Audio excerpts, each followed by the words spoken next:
Hello, ladies and gentlemen, and welcome back to the Race by Curiosity podcast. I am your host, Morgan Estep, and today we are going to be talking about all things you feel dumb because you stopped asking questions, aka let's start building your intellectual curiosity. I know we had a little bit of a rebrand come through. We have a different cover, we have a different name, we have different topics I'm going to touch on, we have a different description, different named episodes. I promise you, it is all for the better, and I'm glad for the rebrand.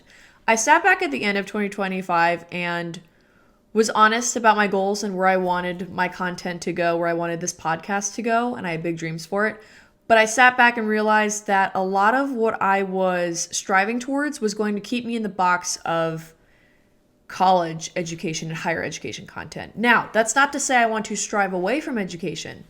I'm still going to keep this a very educational podcast, as well as controversial takes and or hot takes, educating the public on various topics that interest me, hence the name Raised by Curiosity, because I was the kid that asked 100 questions. Ask my parents, ask my babysitters, ask anyone that was around me growing up.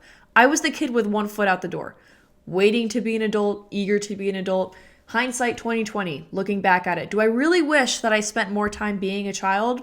Yeah, but we don't really realize that until we're very much out of it. So, regardless, I wanted to do a rebrand because one, I didn't want to keep myself in a box. Two, the amount of Young, Wild, and Blank other podcasts that were on Spotify and other various podcasting platforms was through the roof. Through the roof. I could not count on two hands how many different ones I found on Spotify. And when I looked up Raised by Curiosity, made sure there were no trademarks or anything along those lines, I found a safe space. And again, I was the kid with one foot out the door and was always asking 100 questions. So I went, wait a minute, why not turn my podcast into a part of my personal brand instead of trying to be something it's not? I wanted to pick Young, Wild, and Adulting because I thought that was a catchy phrase that would catch a lot of people's eyes, but you know what? I need to start showing my true, authentic self, and that is exactly what I'm here to do. So, without further ado, I don't know if this will be my first episode or second. I have a couple ones that I'm filming back to back. I'm kind of batching these episodes before I release them in the new year. And we'll see which one goes first. But considering I just dove into a full description of my rebrand, this one might be first. So let's jump straight into the deep end of all things building intellectual curiosity, because that is the building foundations for sending off the rest of my episodes after this.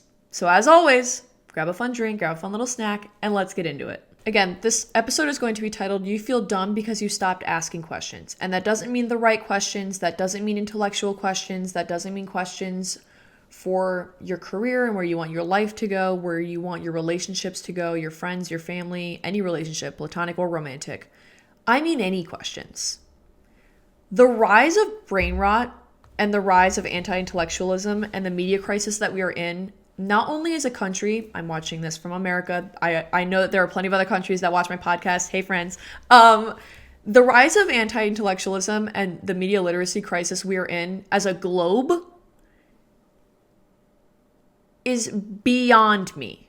Beyond me. We are in a generation, rather the only generation, that has the entire world of information, any information for that matter, at our fingertips, and yet we are the dumbest generation alive. Make it make sense. Make it make sense, because it doesn't make sense to me. I forget where the quote is from, and I don't know if it's from a movie or if it's from an interview. I probably should have looked that up before this episode, but you know what? I say a lot of these things. That wasn't a sentence. I say a lot of things off the top of my dome and just let what comes into fruition just come out through my mouth through this podcast and don't really think a lot besides a few notes that I have here on my side.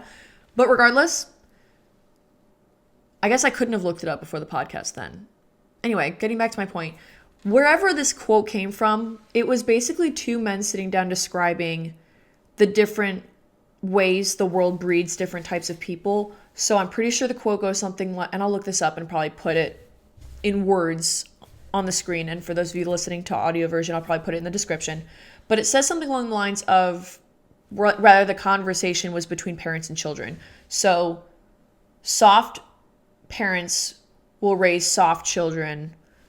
Demanding parents will raise demanding children. But then there's somewhat of a difference between where if you're living in a very hard world, you're going to want to make the world better for your kids. Every parent is going to say that. I'm only 25, so I can't speak confirm nor deny because I don't have a husband and I don't have children. But I guarantee you that I will also stand 10 toes down on I want the world to be better for my children when I bring my children into it and make the world good for them. Help them learn the lessons that I learned from, regardless. If parents grow up in a very harsh environment, they're going to want to make it easier on their children. So if you follow that train of thought and you follow that line, that domino effect, if you will, we eventually throughout the generations have gotten softer as a community, as a society, as a human race. Now, going off of the reach of information we have at our fingertips, if you can sit down on your phone, your computer, your iPad, whatever little rectangle of your choice, and you want to look up anything, you can have it within milliseconds. Google will even tell you the 0.000 whatever milliseconds it takes to research however many results come up at the same time that you ask that question. Because we have so much knowledge at our fingertips, we don't feel like we have to work for it anymore. There is no more working for it. The amount of conversations I have with people who no longer have a library card, or rather kids in schools that have textbooks or have to get access to a library card. Let's take high school, for example, and then go into that library and go access any kind of primary source, secondary source, tertiary source, which a lot of you don't know what those are, and I will get into that in a second. To go look for whatever primary, secondary, or tertiary source they're going to, look either on a computer or ask the librarian for help. Go find it in the sections A through Z, because it's in alphabetical order, through genre. I miss going into libraries. I don't have a library card, but I also buy a lot of my books instead of renting them because I like to annotate my books, but I can get into that in an entire separate time. You're not going into the library and working for finding that text. You just look up PDFs online. You just look up whatever the first 10 articles are on Google. I can guarantee you, I will bet my mortgage, actually, that most of you, probably 90% of you watching this video, regardless of whether you have a bachelor's degree, a GED, any level of higher education, unless you got a degree in research like me and understand the different levels of the internet, I will guarantee you that 99% of you, when you go to look up a question on Google, you're only looking at the first 3 to 5 results. Nowadays, most of you are only reading the Google overview, thanks to Google Gemini, because everything has to have AI now in all of these different little websites. Anyway, because we're no longer working for those things and we're no longer working for access to information, we are seeing a rapid decline in basic literary and critical thinking skills and problem-solving skills. You can see it across all platforms. You can see it across all age groups. This is not specific to kids who are in school now, that are in elementary school, middle school, high school, or even college. I'm having conversations with grown-ass adults that do not know how to problem solve or have any critical thinking skills anymore. And that makes it even harder for me to understand and wrap my head around, to comprehend, to let percolate, swirl down the drain. There's so many different ways that you can say that. They went to school before us and had little to no access to certain aspects of the internet, definitely no access to any form of AI, and somehow are dumber than some generations that are coming now and lost their critical thinking skills and problem solving skills and a plethora more for that matter because they gave in to the addiction that is the little rectangle. Whether you want to consider your little rectangle your phone, your tablet, your computer, or a big rectangle, your TV or console if you're a gamer. It is because of our addiction to this technology that we have shortened attention spans. We have the attention span of an ant. And that's actually doing the ant justice, honestly, because we have a big, beautiful brain. For all of you who have never taken anatomy and physiology, I want you to put your hands together.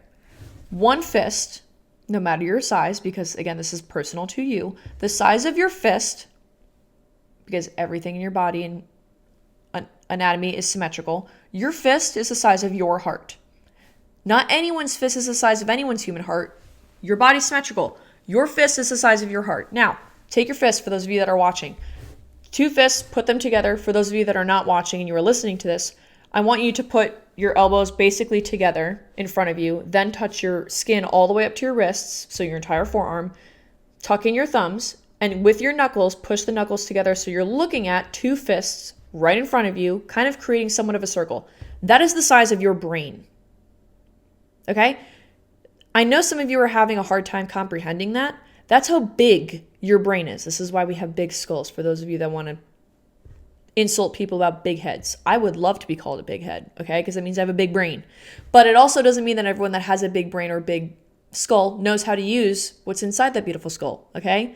That's okay. I'm here to help. I can help with that. Or, sorry, what is that quote? I can fix that. That is how big your brain is. 1 fist is how big your heart is. 2 fists pushed together, that's how big your brain is. I want you to let that percolate. I want you to let that swirl down the drain for a second. That's how much access to information you have. All of your skills, hard skills, soft skills. I can get into that another time, but I probably should get into that in this video. That's how much space you have. Think about it as a terabyte on a computer. Okay? You have endless amounts of storage in your brain. You just need to know how to use it wisely. Starting off really strong on the benefits of intellectual curiosity and being able to ask questions. Number 1, your lack of curiosity about the world around you is really just an extension of your narcissism. Okay? I told you I was going to come for your throats in this episode. I'm going to say that one more time. Your lack of curiosity about the world around you is really just an extension of your narcissism. Just because you think you are the main character in your own brain does not mean you're the main character in everyone else's brain. The world does not revolve around you. You are not the sun in the solar system, okay? Just like I say in past episodes, and I will continue to say in every episode furthering from this point. I want everyone to pin Sonder into their vocabulary, okay? It basically, in a nutshell, means that any individual that is a passerby has a life as complex and as vivid as one's own, aka yourself. Anyone you walk by on a day-to-day basis has a life as complex as yours. To dumb it down a little bit. Morgan, what does that mean? Everyone has family trauma. Everyone has issues. Everyone has relationship issues. Everyone has maybe at one point encountered an eating disorder or depression or anxiety. Not everyone has been treated for it. Not everyone has been diagnosed with it.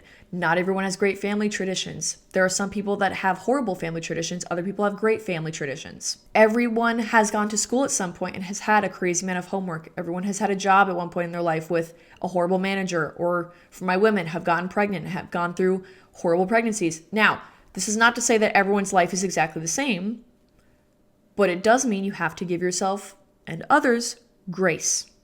But it also means, going back to intellectual curiosity, you should be asking questions about the world around you so you yourself can be a well-rounded person. Not only that, I wrote down an entire section on the benefits of asking more questions. So let's just do a little rapid fire here for a second, shall we?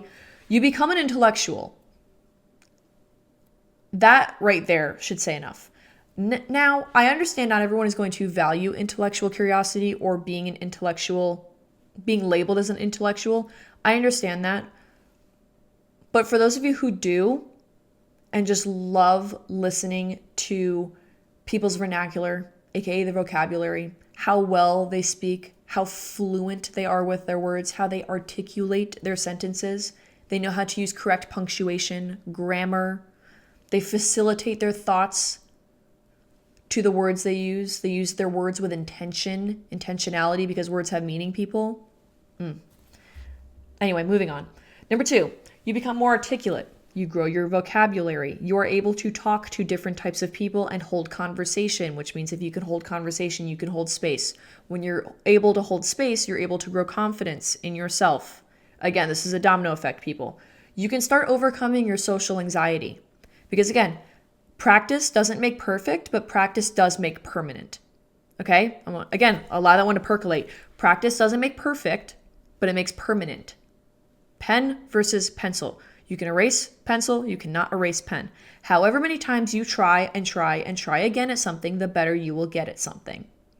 But reading 100 books on motivation and self-help and self-awareness is not going to help you as a person unless you are implementing them into your everyday lives. Habit stacking, people, okay? How are you going to fix your attention span?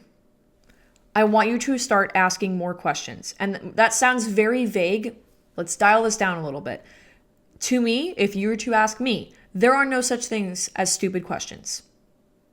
I know a lot of you are going to say, Morgan, there absolutely is. Pause. Again, extension of narcissism. There are so many different ways that I can take this. Okay, let me collect my thoughts. Let's do a professor to classmate analogy, for example.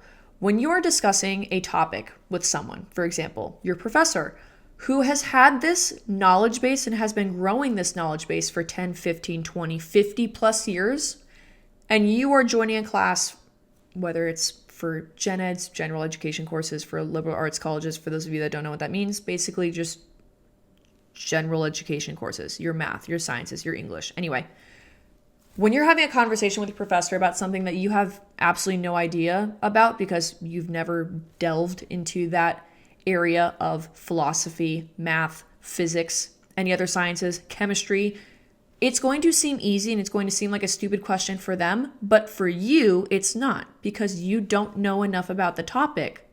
Get where I'm going with this? Okay? This is why I bring up extension of your narcissism, but I will break that down in a second.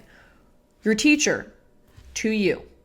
This is also on the teacher's job to understand when kids are asking questions, they may not always be dumb questions because what they know and the vault of information they have in their brain is 10 times the size that you have, regardless of age, just solely based on experience. This is going to vary, obviously, in age groups. I'm not one of those people that thinks that just because you have age, you have wisdom. Again, going back to applying yourself in society. Again, I understand this is going to be a little difficult to wrap your head around because it seems so easy, but I will say this. Let's dive into the psychology behind maybe why you feel unsafe asking questions. Let's revert all the way back to either elementary school, middle school, high school. Whenever you found it difficult to have conversations with your teachers or fellow classmates, or maybe you had an assistant teacher that helped you with whether it was articulation or it was learning of any kind, we've all been there. Maybe not all of us have been there. I was there. I had a speech therapist in school. We don't have to talk about that right now. I can get into that another time. Regardless of if you are learning by yourself or if you were learning with help, a tutor of any kind, there were multiple times in your childhood, again, regardless of your age, you're probably thinking of this now when I'm saying it, where you felt it was unsafe to ask any more questions because there was a time when you asked a question or multiple questions where you received a negative response from your professor or a fellow classmate, whether that was giggles around the room or the teacher themselves laughed or the teacher looked at you funny and said, I just went over this. I don't understand how you're not understanding it. Again, people, this is on the teacher. That's not on you. You, the student, are not stupid. If you're applying yourself, you're doing the reading, you're doing the work. The way we learn as humans, as a human species, is different for every single person. There's kinesthetic learning, which is hands-on learning. There is photographic memory. These are people that can read textbooks and plays and other books, novels, and can recite them word for word because they have a photographic memory. We have visual learners that learn by looking at pictures or other kinds of, I guess visuals could also include movies, any kind of cinematography, YouTube videos, walkthrough tutorials, stuff like that. There are various ways you can learn, but let's remove that for a second because again, the teacher doesn't know this, and this is a very new conversation that is happening across all forms of education across all countries, but I think I might save that one for another time. Because you felt unsafe in that moment to ask that question because you received a negative response, your amygdala, going back to our brain, put your fist together, that's the size of your brain, your amygdala, the survival center of the brain, wanted to protect you from that moment forward and said, I just asked a question. I'll break it down further than that. I just did an action that was of my own free will that I thought was with good intention and received a negative response from someone I thought I could trust. Insert the silly meme. I thought I could trust this person and received a negative response for me being my true authentic self. And now that is no longer safe because that just hurt my feelings. It hurt my ego, whatever the case. It made me feel inferior. Again, whatever it was. I'm going to protect you and make sure you don't do that again. So anytime you have the inkling, the tiny minuscule inkling to raise your hand and ask a question, I'm going to flash that memory back from however old you are, whatever time gap that is between maybe you got embarrassed at 12 and you're 55 years old and you're still not asking questions in a boardroom in corporate America because as soon as you go to raise your hand or ask a question, boom. It's like Inside Out gum commercial. When they keep pushing that button, it just sends the freaking gum commercial. I don't know if that was supposed to be a stim or if that really was just them showing the power of memory and the power of your brain. But again, your amygdala is going to try to protect you because it thinks you're in danger, going back to fight or flight, Actually, fight, flight, fawn, freeze. Fight, flight, fawn, freeze. Yeah, there's only 4. Your brain is going to protect you and say, nope, flash that memory and go, you don't want to do this because you don't want to be embarrassed again because remember what happened last time? And then you go, yeah, I really don't want to do that because I don't want to embarrass myself at 12, 20, 50, 60, 70, 100. If you live that long, it doesn't matter. Your brain is still protecting you. It doesn't mean that it is neither good nor bad. This just is. This just is simple psychology. So again, how are you going to heal those wounds? Unfortunately, is one of those things where you just have to continue to put yourself out there. You have to ask the questions.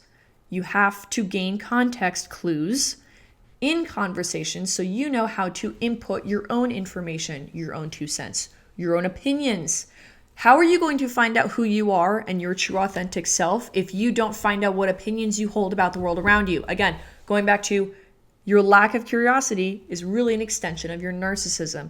If you do not want to grow your knowledge base on various topics because you don't want to be a fun fact person, that's fine. This video is probably not for you and you can scroll away. For those of you that this is somewhat resonating with, I need you to think completely outside the box. Going back to the benefits of asking questions, becoming an intellectual, becoming more articulate, growing your vocabulary, being able to talk to different types of people, overcoming your social anxiety and being more confident. That is a domino effect, right? Let's start from the beginning. If you finally feel comfortable asking context clues in small situations, or you watch the news, for example, and you have absolutely no idea what is going on the topic of the news, but a small inkling in your brain goes, you know, if I was ever put in a situation where I had to talk to my boss, my boyfriend, my wife, my best friends, the political election is coming up for presidency, whatever the case, and you think, I don't know enough about this topic to hold an opinion on it, that right there is when you need to act, okay? It's like Mel Robbins with her 5-second rule. Mel Robbins, I love you if you ever see this. Anyone and everyone should go read that book, by the way. If not, I will link the specific podcast episode where she talks about it the most in my description. As soon as you have that inkling, I think that's one of my favorite words today, or a stim. I'm going to stop saying that. Whenever you have a thought that you want to act on, I need you to act on it.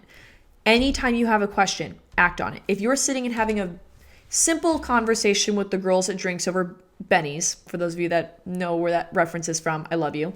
You're having a simple conversation and someone is describing what happened at work, or if they're describing something that happened on a date and you have absolutely no idea what it was because maybe you went to the bathroom or you zoned out, whatever it was, or you don't have the full story because you weren't at the previous dinner where they talked about it, or they didn't talk about it in extent in a group chat, whatever it is, ask the question. Say, hey, Samantha, don't know why I picked that name. It's just a name. If you're Samantha, hi. Hey, Samantha, I don't remember you discussing this last time, or maybe I just wasn't around for it. Can you just catch me up really quick on what this means? Or, for example, because this is another thought that just popped into my head. If you come home and your husband or wife is discussing something about work-related items, and they're using vernacular that you are not necessarily accustomed to, you may have heard the word or the acronym once or twice in conversation, but you don't quite know what it means. It is okay, and you are not stupid. I'm going to hold your hand while I say this. You are not stupid for saying, I'm sorry to cut you off really quickly, but for me to understand the full context of the conversation we're going to have, because I know you're about to ask me a question on my opinion, I actually would love to know what this means, because you forget that I don't actually work in the same environment that you do. This is obviously going to be very different if you both work in the same industry. I don't work in the same industry that you do, and I don't always know these acronyms. Could you break this down for me and explain what that means? 9 times out of 10, honestly, 10 times out of 10, for someone that is not an asshole and not going to get mad at you, they will look at you and be genuinely happy you're asking these questions, because it shows that you're an active listener. Okay? Going back to platonic and romantic relationships. Active listening is the key component in being a good communicator. You need to practice it. You need to catch yourself when you see yourself zoning out of a conversation. That's a good way to bring yourself back to a conversation, actually, now that I think about it. If you catch yourself zoning off and spacing out, or wanting to look at your phone, or wanting to look at a man or woman that's walking by, wandering eyes, people, I'm looking at you, and you find yourself steering away, veering away from the conversation, that's a great way to bring yourself back. Listen so intently that you force yourself to come up with a question. Even if it is something as simple as, wait, how long was that drive? How long did it take you to get there? Again, that's just a simple example. It shows you're an active listener, and it shows the person you're talking to that you actually care about the conversation, and it makes them feel good.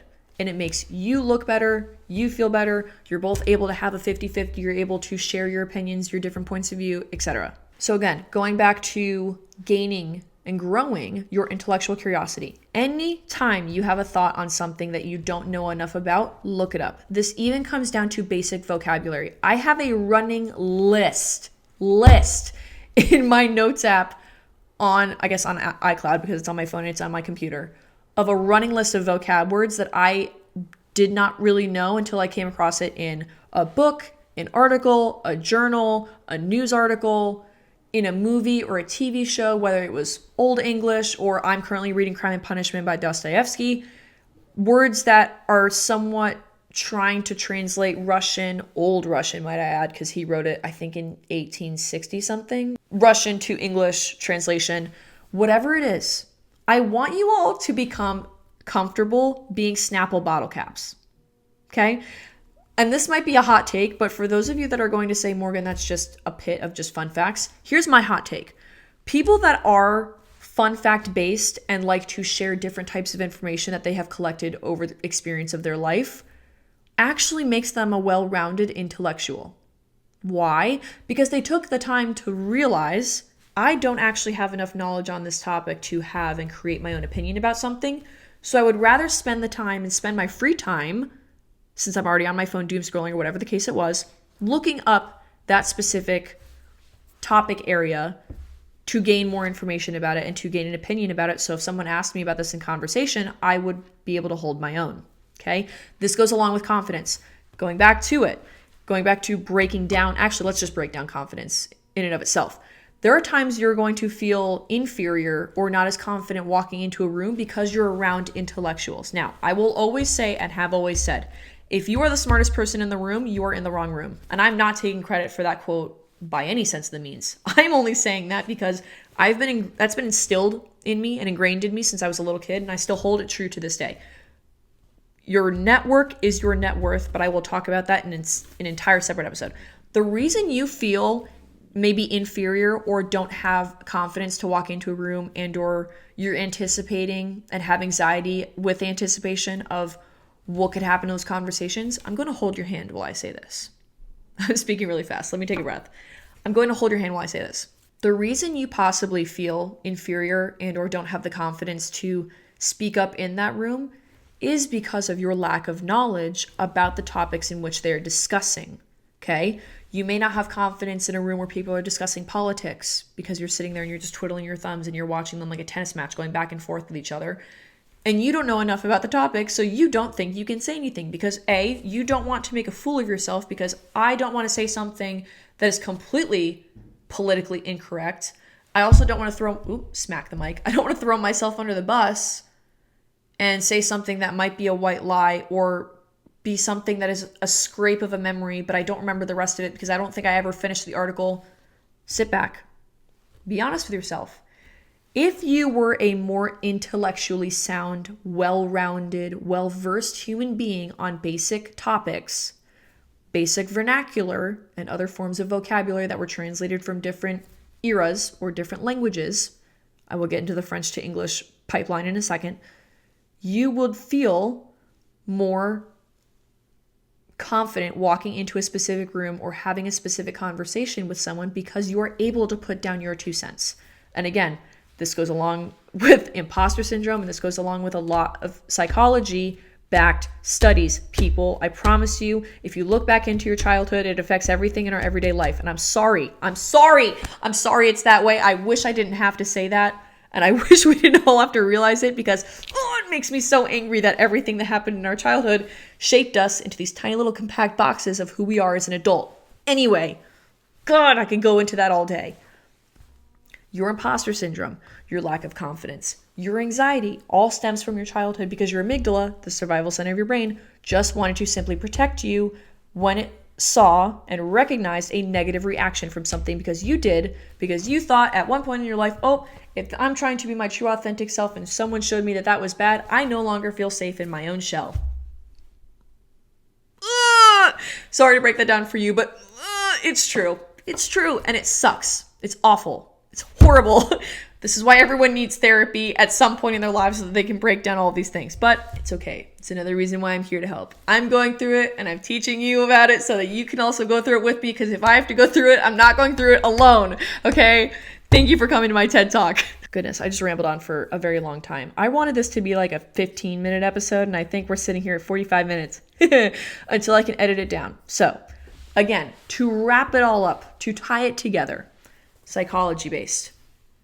You are afraid of asking questions because at some point in your life, you were told being your true authentic self and asking questions, whether it was through parents or a teacher or a sports coach, showed you a negative response. Therefore, your brain, your amygdala, the survival center of your brain, went, I'm going to pull back from this and never do that again because I want to keep myself from being embarrassed, feeling fear, being misjudged. Regardless, eventually you're going to have to get over that fence. And you are only going to be able to do so when you actively try, because you can read all the books in the world, and you can go to all the therapy in the world, but unless you are actively implementing these things, these habits into your everyday life, you are not going to change, you are not going to grow, you are not going to get better. So we're going to do it together. Hence all these podcast episodes I'm about to release, because I love growing my intellectual curiosity, and you should too, because it makes you a better person, lover, friend, mother, husband, coworker, the list goes on. Number 2, implementing the strategies. Any single time, I'm going to use the word again, any single time you have an inkling to do any kind of research on whatever topic you are thinking of at the time, do it immediately. If you're scrolling on TikTok and someone uses a vocab word you don't know, pause the TikTok video. You are already on your fucking phone. You're already on your phone. Go over to Safari or Google Chrome, whatever extension you would like to use at your choice. Look up the word. And don't just look up the Google definition. I want you to go to Merriam-Webster, okay? And don't look at Urban fucking Dictionary. That's for sexualized content that college kids made up one year and it turned into this whole thing. Don't trust it. Merriam-Webster. Webster? Weber? Oh my gosh. Oh my God. I better not. No, it is Merriam-Webster. Okay. Merriam-Webster. I'm sorry. I just put up my foot in my mouth. MERRIAM hyphen WEBSTER. Merriam-Webster. Sorry, guys. Gosh, this is what happens when I talk really fast. I have ADHD, if you can't tell. If you're new here, sorry. It's something you're going to have to get used to, because I'm also getting used to it. And if you're not new here and you listen to the end of my episodes and you actually make it through the whole thing, I love you. Thank you. Genuinely, from the bottom of my heart, thank you. Okay, getting back into it. Vocab word or fun fact, whatever it is. Politics, personal finance, economy, understanding the different levels of, oh my gosh. Let's pick up something that is in the realm of politics in which we're discussing today. Elections. If you don't know how elections work and you're 50, 20, 15, 60, 35, whatever age you are, there's nothing to be embarrassed about. But the only thing to be embarrassed about is when you know that you are lacking in a specific area and you choose ignorance, you choose your extension of your narcissism, and don't look it up. Why? People, why? Okay, you know what? I'll just reel it back in from there. Anytime you want to look something up, look it up in that moment. Vocab, fun facts, something you see in the news that you don't know enough about. If something is going on in the conversation around you, ask questions. That's part 3. Ask stupid questions. The more you ask stupid questions, the more knowledge you gain over time until you're either an expert in a specific area or you gain enough knowledge base about a specific topic that you can hold your own in a conversation. Thus, you can practice. You can start growing away from your social anxiety by practicing and implementing these things in your everyday life. You can start growing confidence because you are intellectually savvy. You are intellectually full. You can spike a fun fact into a conversation or on a date. There are so many. The benefits outweigh the cons. Every single time. You will always see me being the person that asks a stupid question, whether it's how the subway works or the metro works in a specific city that I have never been to. Okay. I didn't grow up in a city. I grew up in the country. For example, perfect example, actually, I have gained so much more information about the world of agriculture, specifically cows, in the last year, because where I live in Virginia, I have a very close family friend group that I see a lot recently, and they grew up on a farm. All the generations of all of their parents have always raised their kids on a farm. And I did not know, I'm going to shoot myself in the foot for saying this, and some of you are going to laugh at me, but again, ignorance is bliss. If you don't grow up around it, you're not going to know enough about it, period. I didn't know until the ripe age of 22 that there were differences between meat and dairy cows. I didn't. And at the same time, I have a friend that didn't know that a female cow has to be pregnant in order to produce milk. Again, I know a lot of you are going to laugh when you think about that, but at the same time, again, going back to ignorance is bliss. If you don't grow up around it, you're not going to know enough about it. It never will even come to the forefront of your brain. So anytime I visit their farm, anytime I'm with them and I think of a question or I see them actively doing chores on their farm when I'm with them, I'm always asking questions because I want to grow my knowledge base in that area. I guess for my own intellectual savviness, I want to grow the knowledge base so I don't feel like I'm lacking in a specific area. But also, I am not a vegan, I'm not a vegetarian. I eat meat and I drink milk. As a consumer, I want to know where it is coming from and all the way how it gets to my plate. Because there's a lot that happens in between, and the more that I can find out about it, the more I can have an opinion on that topic. Okay? Thank you for coming to my TED Talk. Goodness gracious. That was a very long episode, but it's a really great start to the year. I hope you like the new cover art. I hope you like the new name, Raised by Curiosity. I think all of my episodes from here on out are going to be a mix of questions that I ask, but I also will be putting those on my Substack, and opinions that I have about topics that I'm actively educating myself on, and I'm going to take you along with the journey. Again, this podcast is going to be surrounded by educational content, but also opinion-based. But I will make it clear to you guys when I'm talking in these episodes where I'm getting my sources from, when I'm talking about facts versus when I'm talking about my personal point of view. So I'm not forcing my opinion on you in any way, shape, or form. I guess I'm saying this because I'm a Libra and a Libra likes balance, okay? And no, I'm not one of those girls that makes it my entire personality. If you're staying all the way till the end, I love you. I appreciate you. I'm so glad you made it all the way to the end. I think I will probably end every episode saying thank you for coming to my TED Talk until I get invited on a TED Talk. It's on my vision board for this year, so we'll see if it happens. You can follow me and all of my accounts at The Virtual Array on Instagram, on TikTok, and on Substack, where I will be writing a lot of papers. Spotify, Apple Podcasts, Amazon Podcasts. I think I'm still waiting on iHeartRadio to accept my application that I put in, my request, if you will. But my main sources are going to be on there. I'm still trying to get this shit up on YouTube, because every single time I go to download a video, it looks great. I edit the video. It's phenomenal. I go to upload it into my YouTube and all of a sudden it's completely pixelated. And I don't know why, and I can't fix it. ChatGPT hasn't been able to fix it. My friends who have also had YouTube channels haven't been able to fix it. They're like, Morgan, it's really just your computer. I don't understand what's going on. So if anyone wants to send me any tips or advice, I'm very open to it, because I'm crashing out. Because I would love to post these on YouTube. Or honestly, maybe by the time you guys are watching this, I figured it out, and we'll just all have a good laugh at this. Okay. Anyway, I won't take up any more of your time. I will see you next week. And thank you for listening to another episode of Raised by Curiosity. Love you guys.